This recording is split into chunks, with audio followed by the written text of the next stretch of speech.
رمضان میں قرآن پڑھتے وقت 3 غلطی مت کرنا ورنہ ثواب کی جگہ گناہ مل جائے گا۔ یہ غلطیاں تقریباً ہر مسلمان عورت کرتی ہے۔ بسم اللہ الرحمن الرحیم۔ ناظرین، قرآن مجید وہ واحد کتاب ہے جس کے ایک حرف کی تلاوت پر 10 نیکیاں ملتی ہیں۔ حضرت عبداللہ بن مسعود رضی اللہ تعالیٰ عنہ روایت کرتے ہیں، جس نے قرآن مجید کا ایک حرف پڑھا اس کے لیے اس کے عوض 1 نیکی ہے اور 1 نیکی کا ثواب 10 گنا ہوتا ہے۔ تلاوت قرآن افضل ترین عبادات میں سے ہے۔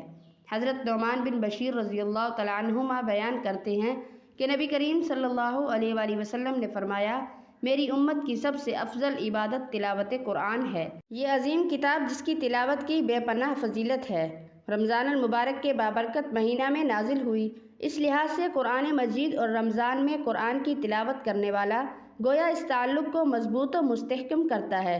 حضور اکرم صلی اللہ علیہ وآلہ وسلم کی متعدد احادیث مبارکہ اس بات کی دلیل ہیں کہ آپ صلی اللہ علیہ وآلہ وسلم رمضان المبارک میں قرآن مجید کی تلاوت فرماتے اور جبرائیل امین رمضان کی ہر رات میں آپ صلی اللہ علیہ وآلہ وسلم سے ملاقات کرتے اور آپ صلی اللہ علیہ وآلہ وسلم کے ساتھ قرآن کا دور کرتے۔ مزید برآں روز قیامت تلاوت قرآن کا اہتمام کرنے والوں اور اس کے معنی سمجھنے والوں کی شفاعت خود قرآن حکیم فرمائے گا۔ حضرت عبداللہ بن عمر رضی اللہ تعالیٰ عنہ بیان کرتے ہیں کہ حضور صلی اللہ علیہ وآلہ وسلم نے فرمایا، قیامت کے دن روزہ اور قرآن دونوں بندے کے لیے شفاعت کریں گے۔ روزہ کہے گا، اے میرے رب، میں نے اس شخص کو دن کے وقت کھانے پینے اور دوسری نفسانی خواہشات سے روکے رکھا، پس تو اس شخص کے متعلق میری شفاعت قبول فرما۔ قرآن کہے گا، اے میرے رب، میں نے اس شخص کو رات کے وقت جگائے رکھا، پس اس کے متعلق میری شفاعت قبول فرما۔ آپ صلی اللہ علیہ وآلہ وسلم نے فرمایا، ان دونوں کی شفاعت قبول کی جائے گی۔ ناظرین، رمضان المبارک کا مہینہ چل رہا ہے۔ رمضان میں قرآن مجید پڑھنے کا شوق ہمارے اندر بہت زیادہ ہو جاتا ہے۔ جیسے ہی رمضان کا مہینہ آتا ہے اور ہم لوگ یہ جانتے ہیں کہ ہم زیادہ سے زیادہ قرآن پاک پڑھیں۔ روزے کے بعد جو سب سے اہم عبادت ہے رمضان کے مہینے میں، وہ ہے قرآن مجید کی تلاوت۔ لیکن قرآن مجید کی تلاوت کرتے وقت کچھ باتوں کا خیال رکھنا بہت ضروری ہے۔ کہیں ایسا نہ ہو کہ ہم قرآن مجید زیادہ پڑھنے کے چکر میں وہ غلطیاں کر بیٹھیں جس سے ہمیں ثواب تو بہت دور کی بات ہے، قرآن پڑھنا ہمارے لیے وبال بن جائے۔ جب ہم زیادہ سے زیادہ قرآن پاک پڑھتے ہیں تو اس زیادہ کے چکر میں ہم قرآن مجید کو اچھے انداز میں نہیں پڑھ رہے ہوتے، ہم قرآن مجید کو جلدی جلدی پڑھ رہے ہوتے ہیں کہ پڑھتے ہوئے قرآن مجید کے الفاظ کٹ جاتے ہیں، تو پھر یہ طریقہ مناسب نہیں ہے۔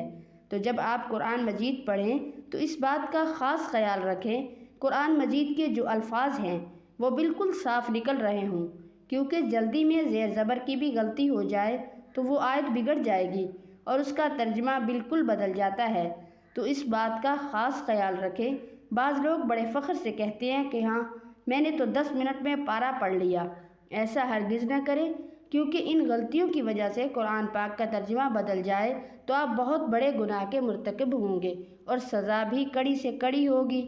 اس بات کا بہت خیال رکھنا چاہیے، کیونکہ اللہ تعالیٰ قرآن مجید پڑھنے والے کی صفات کو دیکھتا ہے، اس کی مقدار ہرگز نہیں دیکھتا۔ حدیث میں آتا ہے کہ جو شخص قرآن مجید کو پڑھ رہا ہو لیکن زبان اس کا ساتھ نہیں دے رہی، لیکن وہ پڑھنے کی کوشش کر رہا ہے، اٹک رہا ہے، اللہ کے نبی صلی اللہ علیہ وآلہ وسلم نے ارشاد فرمایا کہ اس اٹکنے والے کو دگنا اجر ملتا ہے۔ نمبر 2، قرآن مجید کو صاف آواز میں پڑھنا چاہیے۔ اکثر لوگ قرآن تو پڑھتے ہیں لیکن ہونٹ نہیں ہلتے کہ قرآن مجید کو دل ہی دل میں پڑھ رہے ہوں، لیکن وہ قرآن مجید کی تلاوت نہیں کہلائے گی۔ اس لیے آپ قرآن مجید پڑھ رہے ہوں تو چاہے آہستہ پڑھو یا زور سے پڑھو، لفظوں کی ادائیگی آپ کی زبان سے ہونا ضروری ہے، جیسے کہ قرآن پاک میں ارشاد ہے، اور قرآن کو ہم نے جدا جدا کر کے اتارا تاکہ آپ اسے لوگوں پر ٹھہر ٹھہر کر پڑھیں، اور ہم نے اسے رفتہ رفتہ حالات اور مصالح کے مطابق تدریجاً اتارا ہے۔ نمبر 3، بظاہر قرآن پاک کھلا ہوا ہے اور آپ کے نہ تو ہونٹ چل رہے ہیں نہ زبان چل رہی ہے، تو دیکھنے میں ایسا لگے گا کہ لفظوں کی مکمل ادائیگی نہیں ہو رہی۔ اکثر لوگ بالکل ہونٹ بند رکھتے ہیں، ان کے ہونٹ حرکت نہیں کر رہے، بس نظریں چل رہی ہیں، تو یہ قرآن مجید کے حرف کو دیکھنا ہے، یہ قرآن مجید کو پڑھنا نہیں ہے۔ یا اس میں ہم یہ بھی کہہ سکتے ہیں کہ قرآن مجید دل میں پڑھا جا رہا ہے لیکن قرآن مجید دیکھنے کا ثواب تو ملے گا۔ دل ہی دل میں قرآن مجید پڑھنے کا ثواب مل سکتا ہے، لیکن قرآن مجید پڑھنے کا جو اصل ثواب ہے وہ آپ کو نہیں ملے گا۔ اسی لیے اگر آپ آہستہ سے بھی پڑھو تو زبان سے آپ کے لفظوں کی ادائیگی ہونا ضروری ہے۔ تو یہ غلطیاں ہیں جو قرآن مجید کی تلاوت کرتے وقت ہم کرتے ہیں، جو ہمیں بالکل نہیں کرنی چاہیے۔ حضرت ابو ہریرہ رضی اللہ تعالیٰ عنہ بیان کرتے ہیں کہ حضور نبی کریم صلی اللہ علیہ وآلہ وسلم کے ساتھ حضرت جبرائیل علیہ السلام سال میں ایک دفعہ قرآن کریم کا دور کیا کرتے تھے، لیکن جس سال آپ صلی اللہ علیہ وآلہ وسلم کا وصال ہوا اس سال 2 مرتبہ دور کیا۔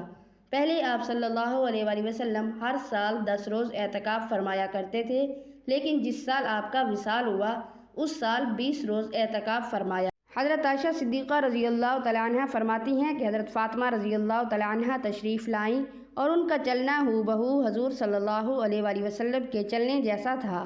آپ صلی اللہ علیہ وآلہ وسلم نے اپنے لخت جگر کو خوش آمدید کہا اور اپنے دائیں یا بائیں جانب بٹھایا، پھر چپکے سے کوئی بات کہی تو وہ رونے لگی۔ میں نے ان سے پوچھا کہ آپ کیوں رو رہی ہیں؟ پھر آپ صلی اللہ علیہ وآلہ وسلم نے ان سے کوئی اور بات چپکے سے کہی تو وہ ہنس پڑیں۔ بس میں نے کہا کہ آج کی طرح میں نے خوشی کو غم کے اتنے نزدیک کبھی نہیں دیکھا۔ میں نے حضرت فاطمہ رضی اللہ تعالیٰ عنہ سے پوچھا کہ آپ سے حضور صلی اللہ علیہ وآلہ وسلم نے کیا فرمایا تھا؟ تو انہوں نے جواب دیا، میں رسول اللہ صلی اللہ علیہ وآلہ وسلم کے راز کو ظاہر نہیں کر سکتی۔ جب نبی کریم صلی اللہ علیہ وآلہ وسلم کا وصال ہو گیا تو میں نے ان سے اس بارے میں پوچھا، تو انہوں نے جواب دیا کہ آپ صلی اللہ علیہ وآلہ وسلم نے مجھ سے یہ سرگوشی فرمائی تھی کہ جبرائیل علیہ السلام میرے ساتھ قرآن مجید کا ایک بار دور کیا کرتے تھے، لیکن اس سال 2 مرتبہ دور کیا ہے۔ میرا خیال یہی ہے کہ میرا وقت وصال آ پہنچا ہے اور میرے گھر والوں میں سے تم ہو جو سب سے پہلے مجھ سے ملو گی۔ اس بات نے مجھے رلا دیا۔ پھر آپ صلی اللہ علیہ وآلہ وسلم نے فرمایا، کیا تم اس بات پر راضی نہیں ہو کہ تم تمام جنتی عورتوں کی سردار ہو؟ تو اس بات پر میں ہنس پڑی۔ حضرت ابو ہریرہ رضی اللہ تعالیٰ عنہ سے روایت ہے کہ حضور صلی اللہ علیہ وآلہ وسلم نے فرمایا، حسد، رشک تو بس 2 آدمیوں سے ہی کرنا جائز ہے۔ پہلا وہ شخص جسے اللہ تعالیٰ نے قرآن پڑھنا و سمجھنا سکھایا ہو تو وہ رات اور دن کے اوقات میں یعنی صبح و شام کثرت سے اس کی تلاوت کرتا ہے اور اس کا پڑوسی اسے قرآن پڑھتے ہوئے سنتا ہے تو کہہ اٹھتا ہے کہ کاش میں بھی اسی طرح عمل کرتا جس طرح یہ کرتا ہے۔ اور دوسرا وہ شخص جسے اللہ تعالیٰ نے مال بخشا ہے اور وہ اسے اللہ تعالیٰ کی راہ میں صرف کرتا ہے تو دوسرا شخص اسے دیکھ کر کہتا ہے کہ کاش مجھے بھی اتنا مال ملتا جتنا اسے ملا ہے تو میں بھی اسی طرح عمل کرتا جس طرح یہ کرتا ہے۔ اللہ تعالیٰ ہمیں دین کی مکمل سمجھ نصیب فرمائے اور بہتر عمل کرنے کی توفیق عطا فرمائے، آمین ثم آمین۔ ناظرین، اللہ تعالیٰ کے 99 ناموں میں سے ایک نام کمنٹ باکس میں ضرور ٹائپ کریں۔